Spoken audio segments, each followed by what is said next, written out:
Members of the GOP are not moving past President Trump's defeat. Just in fact, the Senate Majority Leader, Mitch McConnell, taking to the Senate floor on Monday, backing Trump's refusal to concede. Take a listen.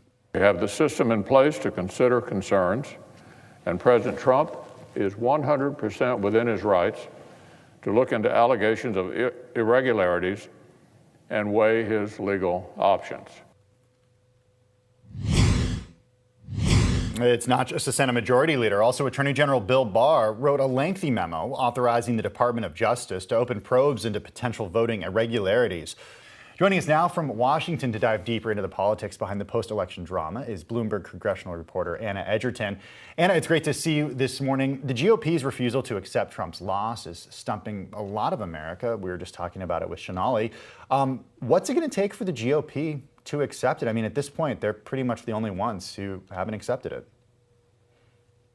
Yeah, it was really interesting talking to senators yesterday. It was their first day back in Washington after the election, and they kind of seem to be saying, the president is within his rights to contest the election. They didn't go as far, most of them didn't go as far as to echo the president's claims of widespread fraud, but they did say, we should look into this. We should wait until all of the results are certified, which, it's hard for Republicans to decide whether or not to follow the results of the election or follow the leader of their party. So, they definitely seem to be taking cues from Trump, even if they don't fully support his claims of fraud in the election. In order to drive turnout in Georgia, which is just an incredibly important two elections for the Senate, as you just spoke about, Republicans are trying to rouse their base by questioning the election results in states around the country to push people to make sure that they vote for Republicans. And does that mean we're going to be hearing about this until January?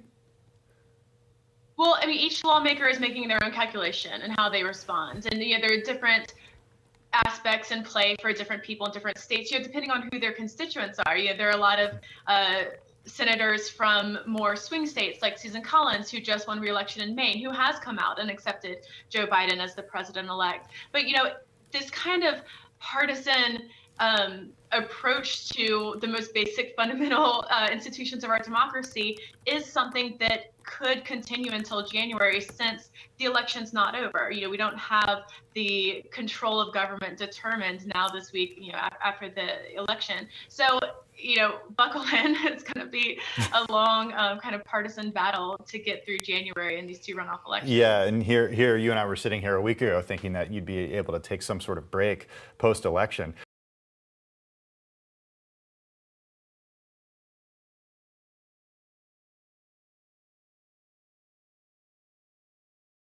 The biggest stories the moment they happen from around the globe. Subscribe to Bloomberg Quick Take now for insight in an instant.